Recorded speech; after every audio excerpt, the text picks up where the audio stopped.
Hi, everybody. Welcome to the 10 Commandments of Streaming Video. This is brought to you by streamingchurch.tv, and we're glad that you're here today. You should have your video as well as your audio automatically muted.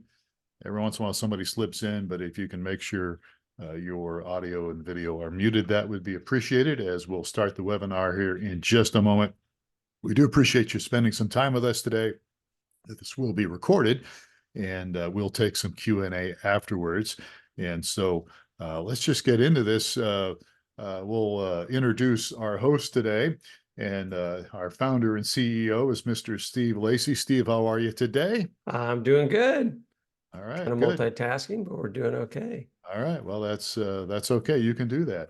Steve is our founder and CEO and has been in ministry pretty much all his adult life, not on staff, but as a volunteer and working behind the scenes with tech and on boards and all that stuff. So he brings a wealth of experience.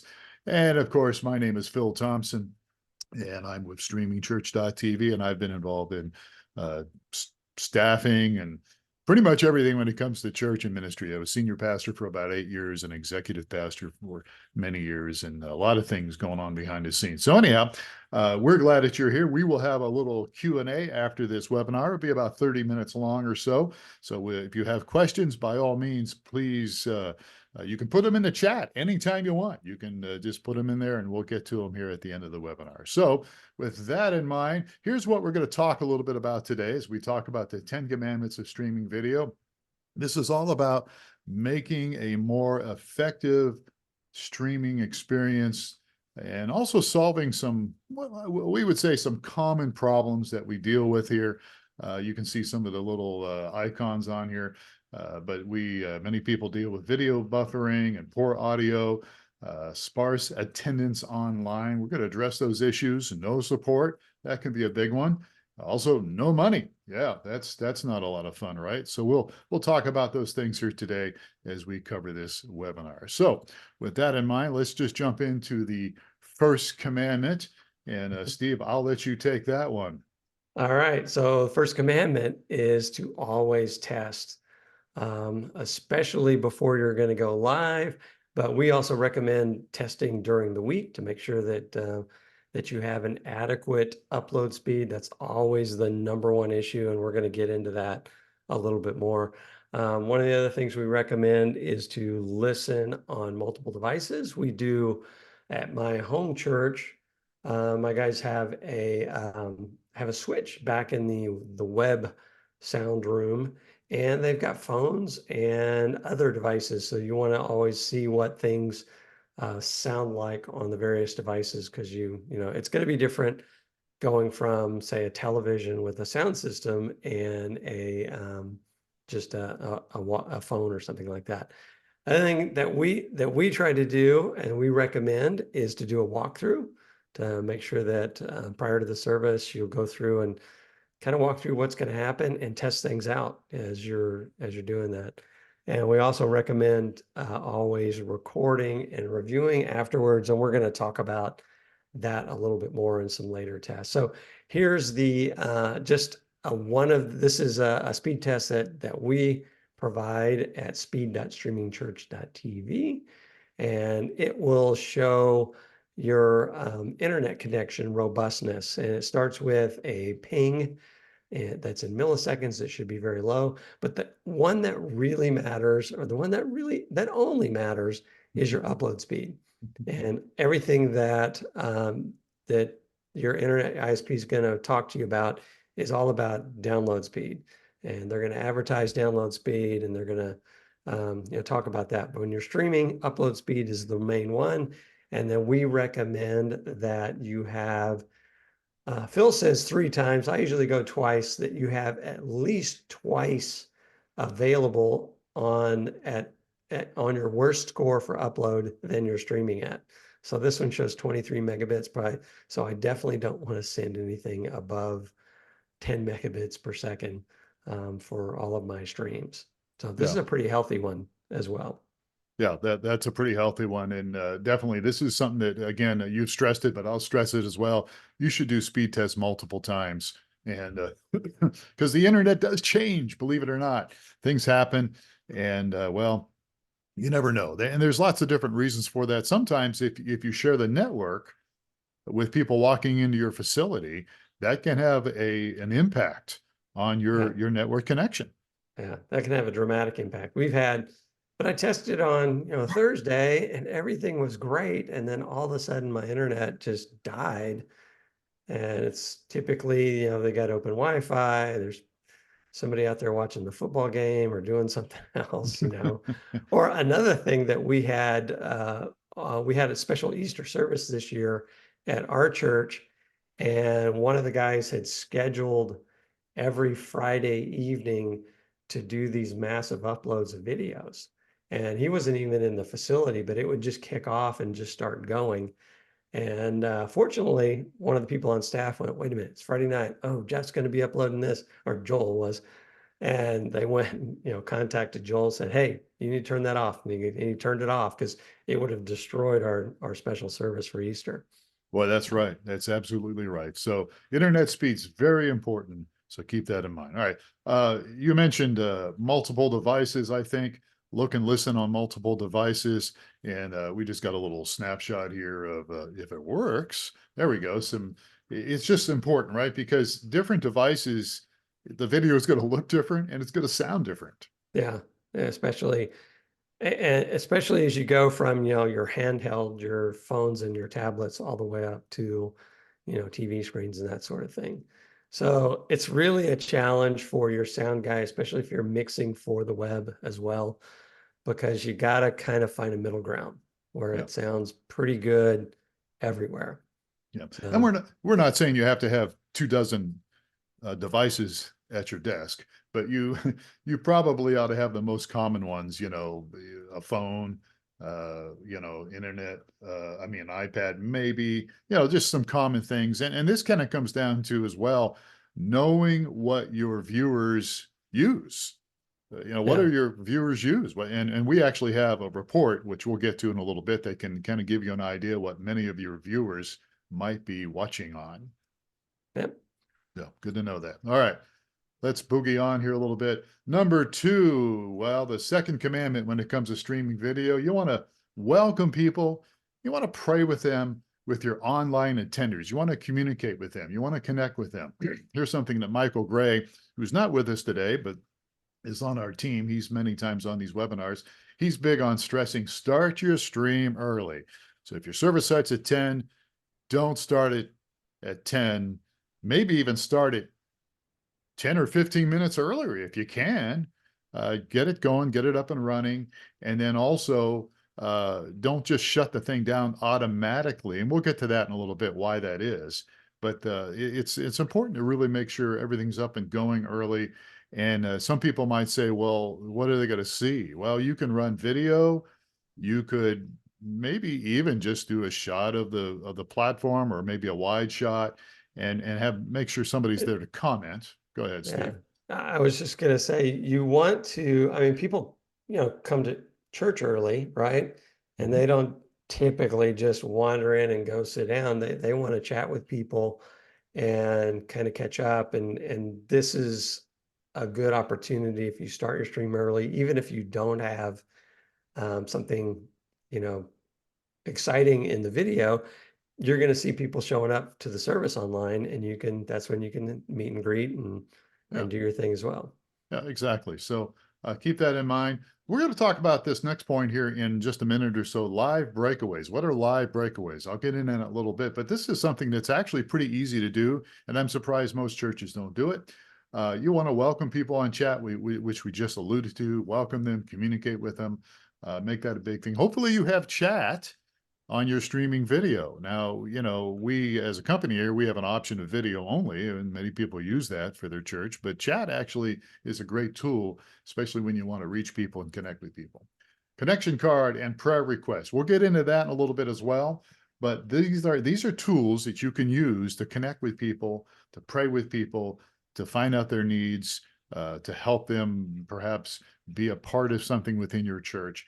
Connection card and prayer request are really great tools, which we'll get into in a Yeah. little bit there. And this really just breaks the barrier of people just watching your stream. So this is Yeah. this allows you to go out and do some two-way communication. Yeah, absolutely. You can do follow up on those kind of things, which again, we will talk about in a moment here. The last point I pulled up here was the pastor addresses online viewers. So what that means is that, normally when the pastor gets up to speak, he or she will welcome everybody in the church and say hi or whatever, usually, and get going. Well, just as you welcome the people inside the building, look into the camera and welcome them. And again, I'll hit this a little harder later, but make sure you include your online viewers if you're speaking from the pulpit, and that makes it so much better for the people. Little things like this have a big impact, not only on the people watching online, but the people in the facility, because they realize, oh, wait, it's a bigger world out there. It's not just us, there's other people. So I promised you a little bit more understanding on live breakaways. This is yours truly here a few years ago, adjusting a camera that we had stuck on the wall inside one of our offices at our church. And then you can see a shot next to that with me sitting there with some computers going and a big screen there, because I'm about ready to do a live breakaway. So this is not hard to do. Honestly, if you have a digital switcher, you can set it up and you can take a camera. It doesn't have to be a real expensive camera. You can set something up and get a good shot. And then when there's opportunities for you to break away and welcome people online, what I used to do was I would welcome people before the actual service started. So you might see a shot of the auditorium, but then they would break to me. I'd welcome people, tell them what's going on, maybe make some announcements. And then there would be worship, which we would stream. And then when the announcements was happening for the in the main auditorium, they would break away to me to make announcements specifically tailored for the online viewers. And again, this is not hard to do. It's really not hard to do at all. And we did it. We had a lot of success. We connected with people. And it made quite a difference in what we were trying to do in our presentation for people, included people online. It made them feel like, hey, they were a part of things. And I did this for the offering as well. Speaking of connecting with people, we mentioned the chat platform earlier. Here's one example of a chat platform that we offer. We have many different designs, but here's just one example of where people can look at the stream and chat. Hopefully you have something like that, but you can welcome people, and there's different tabs on the side there on this design for prayer and giving online and those kind of things. Let's move on here a little bit here. My little computer is not cooperating this like I'd like to. I'll just keep on going here. Let's move to the digital connection card. So again, I alluded to this earlier. What's a digital connection card? Well, a digital connection card is just something you can put a link to and people can fill out online. And these are some of the images that you could put on your platform or on your website. I pulled up JotForm here because there's lots of different tools that you could use. We just like JotForm. We've used it for many, many years. It's simple to use. I'll show you something else JotForm can do with a survey later. But you want to advertise this, and I'm using the word advertise, but you want to have it out there for people to see and be able to click on.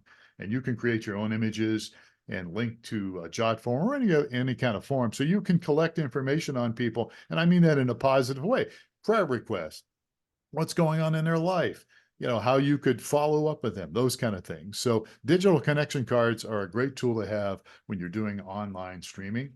Let's talk a little bit about follow-up. Mr. Steve Lacy, this is the commandment number third 3. one. Yeah. And I don't think we have, when we came up with this list is, wow, it's pretty old, right? I mean, it's, we came up with it a long time ago. But anyway, one of the key things that we felt was very important is to follow up. So as people attend your service online, much like they do in person, you want to be able to reach out to them and say, thanks for coming, introduce yourself. A lot of churches we did, and still do, I think, has a kind of a special gift for first timers and that sort of thing.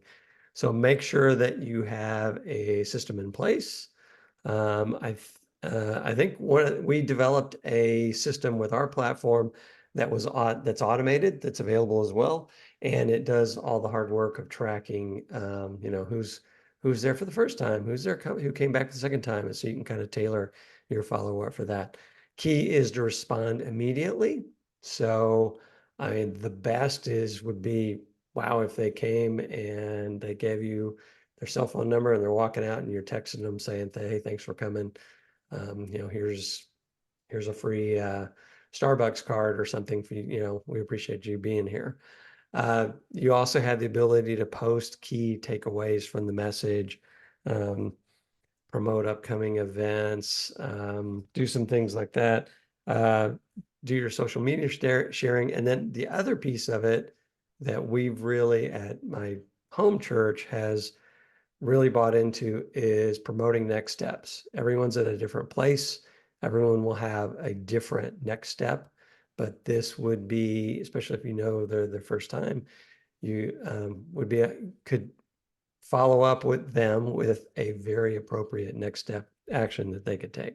So this is a response. When you say next step, you're talking about like next step from the message that the pastor delivered, right? Yes. Yes. Or it may be, this is my first time or my second time. And so there's maybe some appropriate next steps that are related to the church, but it's typically geared towards the message, pastor spoke on this. A next step that he mentioned that everyone can take is to, pray this prayer daily or whatever it may be, or, meditate on this scripture. Yeah. So you can send those next steps out as a follow-up as well. Yeah. And this is number 3 of the 10 commandments of streaming video. Although you should have this, even if you're not doing streaming video, you could still use these tools for your own church, to let people know what's going on. All right, let's go on and let's not waste any more time. Here's number 4. The 4th commandment is make streaming easy to find.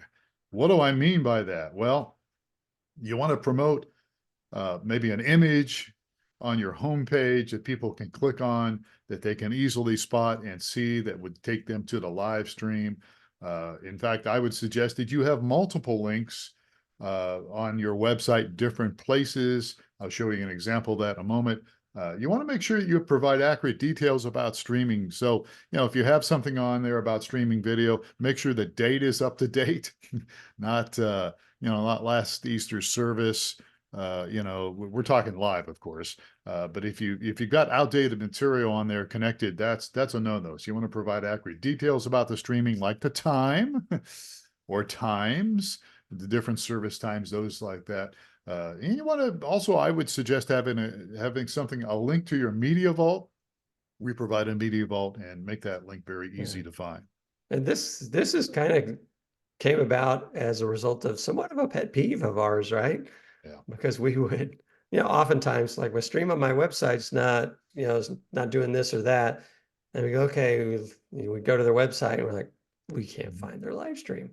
It gets frustrating. We're like, we can't find their live stream, and we're, specifically looking for it. Yeah. Visitors to your website are not going to see it either. So yeah, it's I just saw this the other day. I was going to somebody's stream, and it was not on their website. It's like, where, and they were streaming. They were actually streaming, and so I don't know. But yeah, so here's an example. This is just one example from a church. They've got it very clear. You can watch now. They've got even the message, title of the message. They've got the date, the guy who's speaking, and then they've even got stuff up above in there. It's just a partial image here, but they have other things that you could click on and you could watch again. There's another link, an additional link to be able to watch. So they make it easy. So, image is prominent, multiple links, accurate details, accessible, Media Vault stuff. Here's another one. Another church, famous church, Life Church, has, again, these same things are on here. You can easily find the live stream. You can learn more, and you can see their Media Vault and all that stuff. All right. So number 5 on our commandments, 10 commandments of streaming video. We're halfway through. Address your online community. So this is actually specifically talking about to the pastor who's on the platform, or maybe not just the pastor, but maybe if you have somebody who gets up and makes announcements, or even your worship leader, when they're welcoming people and talking to the congregation, address the online community in that conversation. Recognize your online viewers. Just verbally recognize them, look into the camera and, make eye contact. Yeah, it's a camera, but they can see you and they can see you're looking into it. If you happen to have the habit of reading, asking people to maybe read along with a scripture, you're quoting a scripture, you open up your Bibles and quote a scripture, ask them to read along. And many people who are pastors ask the congregation to read along as he reads. But this is something you can, again, direct to the people watching online. Mention them casually as you speak. So, again, remember, they're out there watching. And when you include them in the conversation that you're having, even though you're in the facility, they will feel more a part of things as they watch online. And again, include them in the announcements. Make sure that Yeah. that's a part of what they're doing. That's a key thing, that it's not only just the pastor can do this or should do this, it's the worship leader, it's the person doing announcements, it's everybody that's, typically addressing the people in front of them. They need to also address the crowd online. Absolutely. Let's talk a little bit about equipping members to invite others. So this is number 10 in the commandments here. What do we mean by equipping members to invite others? Well, we have a saying, or at least we used to have a saying in the church I pastored, and I'm pretty sure it might have come from your church, Steve, if I remember right. Every member is a minister. Every member a minister. So what that means is it's not just the staff's job to invite other people. It's not just a pastor's job. Everybody plays a part in this. And you can do all sorts of things to make this job easier for people, equipping them through lots of different avenues. One of them is providing invite cards, shareable links to the live stream, make it so that people can easily share those links to the live stream. Social media, again, is a tool people can use. We have a tool with streamingchurch.tv. That's who we are, shameless glossing here of ourselves. We have a tool called Viral Stream Share that people could actually share the live stream on their very own Facebook page or YouTube or Twitter or whatever. I guess it's called X now, but you get what I'm saying. So it makes it very easy for people to share. And you can put an invite page on your website. And then I would encourage you, pastors, if you're listening, maybe have some classes on sharing your faith. It's so important for people to understand how to share their faith, because most people don't feel comfortable sharing their faith. They don't feel like they're prepared to share. Here's just a quick little stat. Christian millennials feeling prepared to respond. Well, 35% feel pretty confident. That's good, if you see in the pie chart here. But 30%, that kind of goes down. They're somewhat confident. 25%, 10%. The bottom line is it's uncomfortable sometimes. They get afraid. They're not sure what kind of questions people are going to ask. And so if you have a class that can help address this, we had one in our church and it really made a big difference. And again, you can give them tools like invite cards that people can have, very simple little things that they can hand out to their people, or you can share it online. All right. Anything we also need to add about that, Steve, before we get into goals and I good don't stuff? think you covered it well. So number 7, why are you streaming? So that's the first question you need to ask yourself. Why am I streaming? Am I trying to increase attendance of first timers? Am I trying to reach the people that are that can't make it to church? So define why you are streaming, and then set goals that are centered around those aspirations. So if I'm trying to increase my awareness in the community, then I'm going to do certain things with regard to making sure that certain people are exposed to the stream. I'm going to have it super prominent on my website. I'm going to equip my members to invite their friends. I'm going to track first timers online, and I'm going to do a job with that. Or as opposed to, if I have a different goal, I may be setting up measurements for different things as well. So you want to define your goal and then start monitoring your reports, tracking what's going on and making course corrections in the areas where your data is showing you that you're not going to hit your target. Yeah. So some of the things, tracking the website traffic, manage number of invites or, first timers, that sort of thing. Doing surveys after the service to see, if you're Yeah. not able to get that information right up front, then that's give you an opportunity to go and do a survey and get it. There's also, you want to track your goals. You want to see that, you want to go look at your stats and make sure that there are no hiccups. So, if I go back in time here and look over several weeks or months, am I moving in the right direction? Is my online attendance being where it needs to be? Are people engaging online, or are people primarily watching? So if that's the case and I want to do some ministry online, I may foster some web host training, or it's a way to pull some things out so I get people dialoguing more. So there's a bunch of stats that are available that you're going to want to track and keep up with. This is another one, and this is going to shape how you stream as well, is go back and look and see how people are viewing the stream. So Yeah. if you see over half of the people are on mobile devices, then I'm going to want to maximize my impact for those on mobile devices. And that may mean changing my streaming parameters so that they're not having any problems. It's typically the least capable device and the least capable network is the phone. So you're going to want to make sure that you dial things down so that you're reaching those people. You don't want to alienate those people as well. Right. So Yeah. take a look at stats by device. Yeah. And then at the end, I think, Phil, you had another chart that talked about surveys. So this is just an example of a survey you may do with some of your online people. You might not want to do this every time, but as you need to refine your targets and see whether you're hitting your goals, you may want to put out a survey similar to this to make sure that your strategy is correct for achieving the right goal. Yeah, that's very good. And I threw out that survey.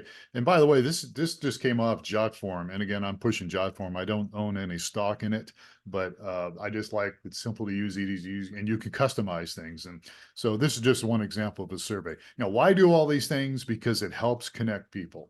It helps you get to know your people. And it can create a bridge between the people online and the people in the church. And so I know I'm going to number 8 here, but before I do that, I just want to say, I know that for sometimes you're looking at all this stuff and you're going, oh, this is overwhelming. And it can be overwhelming at times, but if you set things up and have, like, as we mentioned earlier, like a system in place, and you develop a habit of doing this, it really doesn't take very long, and it's not overwhelming once you start on it. So let's talk about number 8 in the 10 Commandments of streaming video. We're almost done here. We'll take some Q&A here in a moment. Number 8, use social media. Yep, social media. And well, we'll give you some examples, but you want to have some engaging content. So you don't want to just throw stuff out there saying, hey, come to the service, it starts at 10. Or even just watch online, it starts at 10. Well, that's okay, but you want more than just that. You want to schedule your posts consistently when you've got engaging content. Again, there's tools out there that you can use that will automatically do this, or you can just stick it on a calendar and just do it. And then you do want to determine, okay, what social media do your viewers use? That's where a survey would come in. That's where you get to know your people and ask questions. Yeah, you may not find out all out in one service, but over time you begin to understand, what do my people use? Do they use Facebook? Are they on YouTube? What is it they use? Hashtags are a good thing to use. Anytime you post something, it creates an opportunity for people to find a certain topic or a subject. Live posts during the stream can be very helpful if you've got the manpower and the time to do that. You can post some stuff during the live stream, and always respond to the feedback. Always respond, even if it's negative feedback. Be nice, respond to it. Let people know you hear them, you see them. And then shorts or reels are really a good tool to use from your recorded streaming event. Now, we can get into that. We've got a great tool that we're going to kind of unveil soon here that can do that. But shorts and reels are kind of the latest thing going on in social media. Why? Because people don't want to sit for a long period of time and look at a video. They just want to see something short. But you can use that to your advantage. You can take a short clip of something and then point people back to your website, point people back to your media vault. So there's a video that we showed last time, which I call the Brady video. Brady Shear from Pro Church Tools is a really young guy who's really smart. And I'm going to show you the video here in just a moment, as long as I can figure out how to do it here. Just give me a minute and stay with me. Here's a video from Brady Shear about social media content.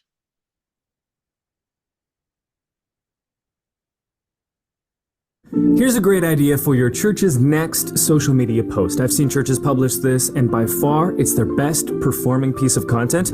For example, this is Legacy Church out of Massachusetts. Scroll through their Instagram reels, and you'll see they're posting consistently, getting a couple thousand views per average on their posts, which is outstanding. But then, look at this, boom! 500,000 views on this post with the title, 3 Biblical Declarations to Pray Over Your Finances. Keep scrolling, another 500,000 views, same post design, this time with the title, 3 Biblical Declarations to Pray Over Your Children, and another one, this one with more than 750,000 views with the title 3 Biblical Declarations to Pray Over Your Finances. These kinds of posts will work on Facebook, Instagram, YouTube, and TikTok. They're vertical videos taking biblical truths and formatting them into a list. To help you with this, I've created a template that you can download, but there are a few very important editing tips that you cannot ignore if you want to see traction on these posts the way that Legacy Church did. Now, most people will overlook these, but props to Legacy Church, because it's these little things that together contributed to those posts going viral for them. Now, using the template I'm sharing with you, these are the 3 different posts I made. The first with the title, How to Respond When You Don't Have It All Together. The second with the title, When You Need a Fresh Start. And the third one, 3 Things Jesus Says About You. And before we go any further, I just want to point out how versatile that this post format is. You know, Legacy Church came at it from the angle of a guided prayer using promises from Scripture. I love that. My versions here are starting with problems of identity, hopelessness, and lack of purpose, and then using promises from Scripture to combat those problems that every person has faced at some point in their life, irrespective of faith background. These are just 2 ways, though, of using the list post format. The potential for ideas is really endless. All right, there you have it, Mr. Brady Shear. He is really good at what he does, and Pro Church Tools is the YouTube page, YouTube channel that he has. So I would encourage you to check that out. But again, the big idea here is just getting creative, right? Get creative with your social media post. And here's another idea that I have used in the past. And that's just, you know, if you want something simple to do, take some pictures of stuff going on behind the scenes. People love to look at behind the scenes. And so you can post this on social media with links going to either the live stream or the website. But people like behind the scenes, and even somebody cleaning the floor. It's pretty engaging. Wouldn't you say, Steve? Yeah. Okay. But the bottom line here is just really thinking out, use an old term, thinking outside the box. Just think of some things that people would like. People like images, pictures, but get creative. And if you need help with that, let us know. Yeah. One of our, way back when we were doing podcasts, one of our very most popular was going behind the scenes at our church and showing the equipment and showing, here's where this thing happens. Yeah. So, yeah. Yeah, all that stuff is good. All right, we're just about out of time here. Number 9 in the 10 Commandments: make giving easy. So we said earlier, hey, make sure people can see your live stream. Well, look, people are waiting to give, but they need to be able to find your giving, and they need to be able to participate. So the first bar here represents about 70% increase in tithing due to live streaming. So if you make it so people can give online while they watch, you'll see a difference. And then the second one I just threw in here for good cheer, and that was just when it came to live streaming, there was an average increase in regular attendance up anywhere from 50% or more. So it makes a difference when you're streaming live, and it makes a difference when you make it easy for people to give. And there's some stats here. I'll throw up the chart here. But you've got online donations and live streaming. Over 2.2 billion in church donations were given online in a single year. Live streaming, as I said, services boast tithing by as much as 70%, and it can increase regular giving by 50% more. So there's lots of different stats here that you can look at, but people are giving online digitally. Most people give online these days digitally. Well, That's about the only way to give online, right? I guess they could send a check in, but I guess what I wanted to say is that cash is still out there, but more and more people are using different things to give with. And one of those tools out there is, it's not just credit card, it's not just debit card, but it's also things like online giving platforms, text to give. And you want to, again, you want to make all this stuff prominent. You want to chat about it as well. When the offering is, look, I'm not big on hitting people up for money all the time, but when there's a time in your service to give online, then chat it up, talk about it. Remind viewers from the pulpit. If you're up there speaking, remind your online viewers that they too can give during this time of worship. You want to highlight the impact of people's gifts. You know, how is their giving changing people's lives? It changes people's lives. And again, here's some things. These are just some tools out there. There's lots of different platforms now that you can embed on your website, embed on your live stream platform. There's just a few of them here, but there's lots of them around. And again, you just want to make it easy for people to give. And if you can do that, it will make a big difference. All right, Steve, here's number 10. Here's where you come in. Make sure TechTelp is available. Yeah, that's one of the things that is really important. That Is that this you you? have. Is this you back in 1979 or something? I was telling Phil I like this pick because he's got this. That's an original Apple Macintosh from the 80s. Oh, wow. 84 commercial. Yeah. No, that is not quite me, but and you probably don't want this guy. You definitely don't want this guy. Why not? He looks like he knows what he's doing. No, I don't think you want this guy. So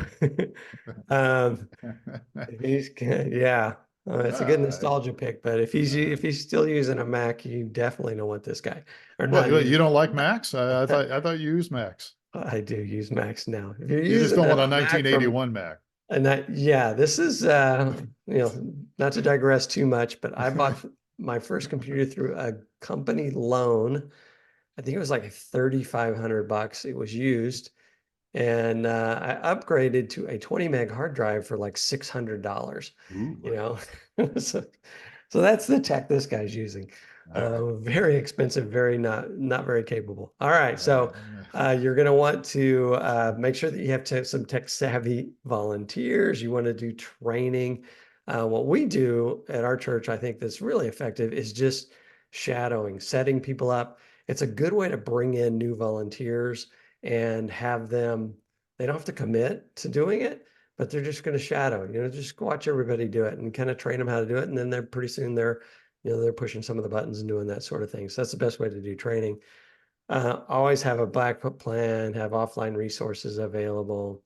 And then the other thing is, choose a streaming company that has Sunday support. So do you know anybody do you know any companies out there that have support Sunday morning? No, I don't, not anyone. Yeah, really? Nobody out there, huh? Facebook, No. I've called Zuckerberg personally when I was having troubles on Facebook, and he answered my text and called me right back.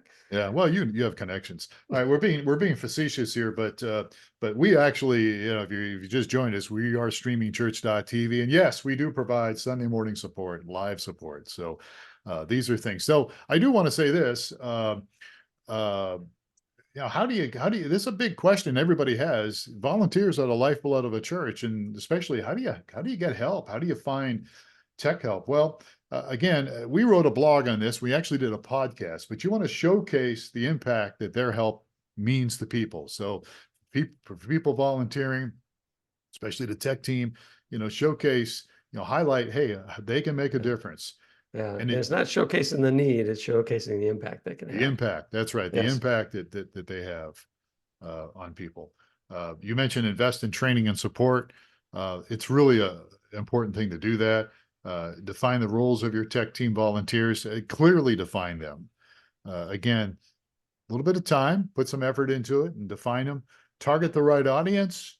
So I'm talking about when you're trying to find tech support, look, I don't want to be prejudiced here, but because it's not always true, but there are people in their 70s and 80s that do tech pretty well, but a lot of people that are a little younger, especially teenagers, might be somebody you might want to target, in your church and give them opportunity to be involved. people that are already, born with tech and using tech. Personal invitations. Look, there's nothing better than to go up to somebody and say, hey, you know what? I know you've been here for a little while, but we'd love to have you involved in something. Is there an area that you might be interested? We have some needs here in the tech department or whatever it might be.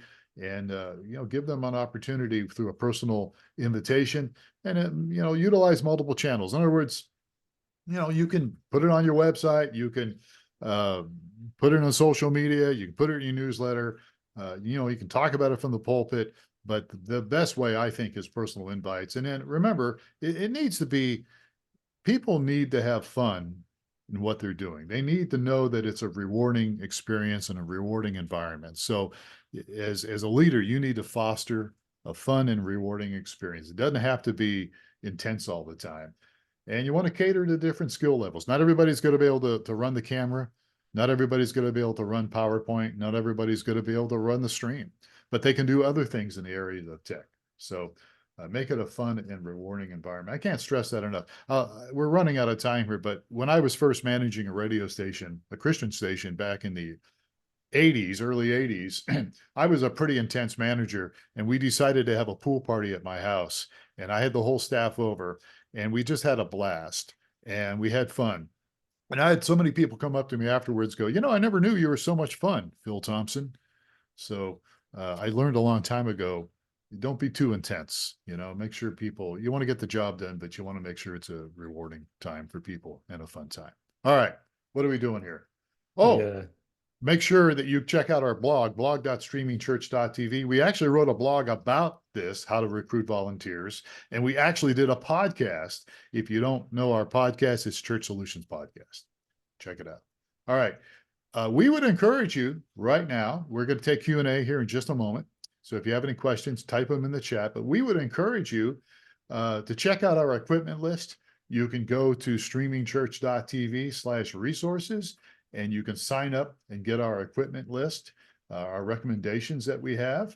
And you can also get a free consultation. We are not salespeople here, but if we can help you with any questions you might have, we'll give you a free consultation. You can book it there and set it up and schedule your free consultation with us. We won't pressure you, but we'll try to help you, whatever it is you're doing. I just had somebody reach out to me in Montana that's having issues. They're not even streaming with us. They're using YouTube or Facebook, and I've been trying to give them some advice along the way. And maybe they'll be a customer, maybe they won't, but that's okay. We just want to help your church. Here's some resources before we get into Q&A. As I mentioned earlier, we got webinars that we do. We've got blogs. We've got our podcast, and of course, we do streaming video all the time. So we've got coming up. It's coming up. It's coming up. Preach Once, Inspire Daily. We've got a brand new product, some new tech to unlock the power of your sermons. This is exciting. It's going to be happening May 14th at 12 noon. Mark it on your calendar. And we don't have it up on the website yet, but we will later today, probably. If you go to webinar.streamingchurch.tv, you'll be able to sign up later today.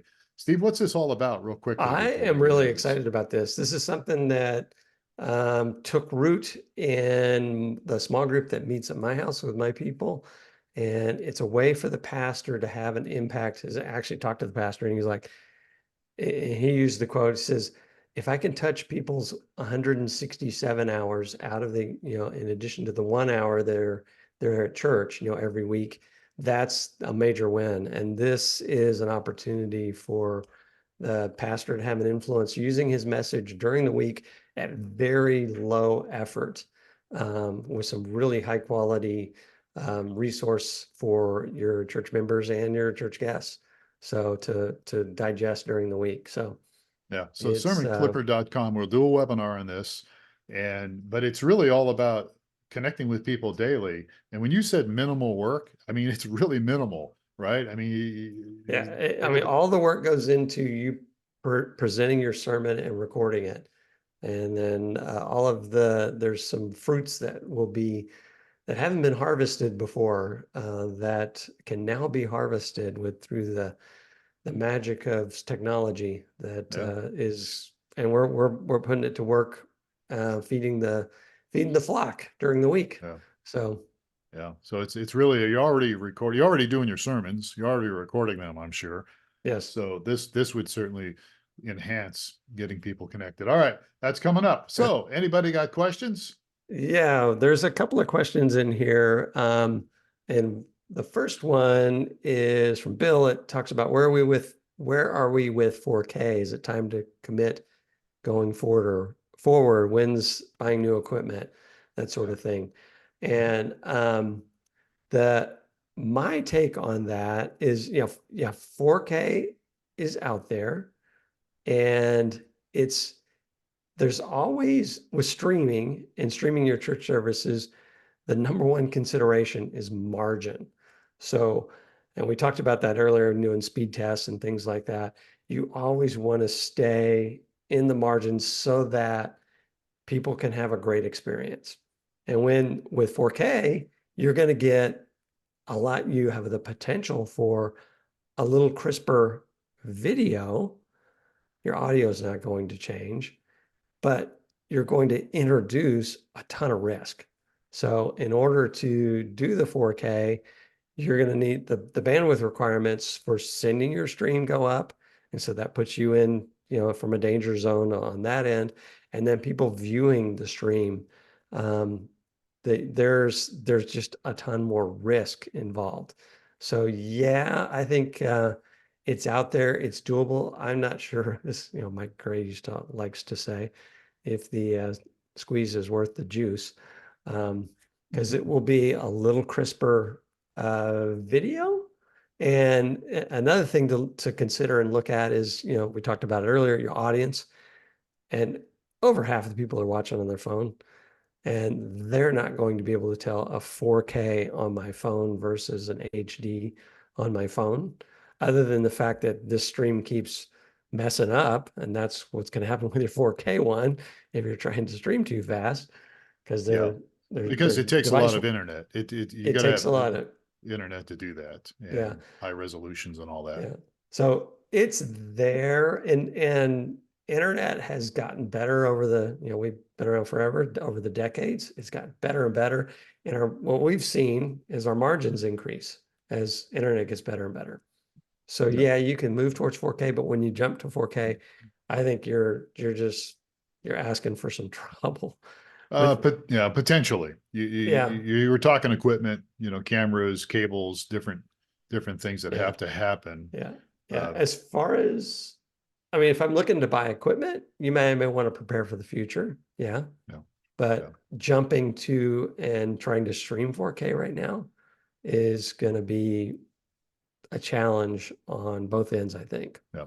Or at least some risk. So yeah, you wouldn't recommend it, but it's doable. And we have a thing called adaptive bitrate that will take more of your internet at your location, but it's possible to do that 4K with, and I certainly would recommend, if you're going to do 4K, you should do ABR, or adaptive bitrate is what we call it, where people will have options to get a lower quality stream, which can be done. It just takes some effort. And there's also a thing called transcoding, which is another thing to talk about for another day. But yeah, absolutely. Okay. So anyway, all right, good. What else you got here? I've got a couple of people have asked me here. All right, go for it. There was one by 4K as well. My audio and my video are out of sync, and it seems to be a constant problem. How can I fix my audio and video? Well, thanks for your question there. Most live encoders will give you the ability to sync up your audio and video. You can do a delay in many of the settings on different live encoders. So I don't know what live encoder you're using. Audio video can get out of sync for various reasons. I just had somebody ask me this the other day. It can be internet related. It could be your video capture device. Could be your graphics card. It could be your poor little computer. If you're streaming on a computer with your live encoder software and your CPU on your computer is overloaded, we'd have to dig a little deeper. But my first answer was, check to see, how much, first of all, how much out of sync is it, right? If it's a second or two, you can probably correct that with a setting change in your live encoder. Best thing to do is reach out to us. Just go to streamingchurch.tv and I can set up a time with you, or you can set up a time with me, and we can talk a little more about that. But it's fixable, but Yeah. we need to get to the root of it too. It might be a little bit more. You mentioned breakaways. Tell me more about breakaways. So I alluded to in the webinar here, maybe doing a breakaway to your web host or your church online pastor, whatever you want to call that person. So the way we did it was very simple. Steve, you know this, you were a part of all this. We just had an old digital switcher and we connected, how did we do that? We connected the camera to the switcher. And so they would switch over from the main camera in the auditorium over to the camera that was in the office that I was working out of. So I wasn't right in the auditorium. I was in an office in the church. And so we just set it up so the lighting was okay. The camera angle was good. The microphone was on me, and it does take coordination. You have to coordinate it. But I think eventually we coordinated even from the office where I was at. I remember Dan Pataconi was one of the guys that I worked with, and so he would just switch things over. It was just literally was all set up, and he would just throw a switch, and it would come over to me, and then it would go back to the auditorium afterwards. And it was really very simple, and especially today, digital switchers are pretty affordable. Cameras, you don't need a real high quality camera to do it, and it gives people a good way to connect with each other. I don't know, did I do a good job in explaining that sounds good. I mean, you can reach out to us later and we can tell you more about it. But so one other question here. Any thoughts on future broadcast trends you see coming? People have been trying to break into the AR world, augmented reality or the virtual reality world, for a very long time. And with Apple joining the game, that's going to throw some weight behind that. I think it's kind of a wait and see if we get into that kind of things. I feel like we're, with this AI implementation, we're at the beginning of another major technology trend, kind of equivalent to offering the internet to people. So, do you see AI? How do you see AI working with live streaming? With the live streaming piece, well, we've embraced AI with some, caution as well. One of the areas that we've implemented in our tools is the ability for an AI web host. So the AI knows your church and it knows the conversation that's going on, and it can participate, and actually you control it. You can turn it on or off. So that's one area where I'm not sure how much it's going to have an influence over video, but there are other places for AI in the live stream, especially in the chat. And then as far as leveraging the fruits of your church service, there's a ton of opportunity. So, and that's what we're just getting involved with. Okay. All right, good. All right. Any more questions? We got a little long here. The webinar went a little longer, but the Q&A always goes for a little while. Anything else here? Did I miss anybody? So, I think we're good. All right. You can always reach out to us at streamingchurch.tv. We're available. We're the guys next door that will help you any way we can. And we sure appreciate everybody's opportunity. Make sure you check out streamingchurch.tv, the website, and for future webinars coming up like the one we mentioned. And I think that's it. That's a wrap. Don't you think, Steve? That sounds good. All right. So on behalf of Steve Lacy and Michael Gray, who's not here, I'm Phil Thompson. Thank you so much for spending some time on this webinar. This is being recorded. We will get it to you soon, and you can share it with other people. So thanks again for being with us. Have yourself a great day. We'll talk to you later.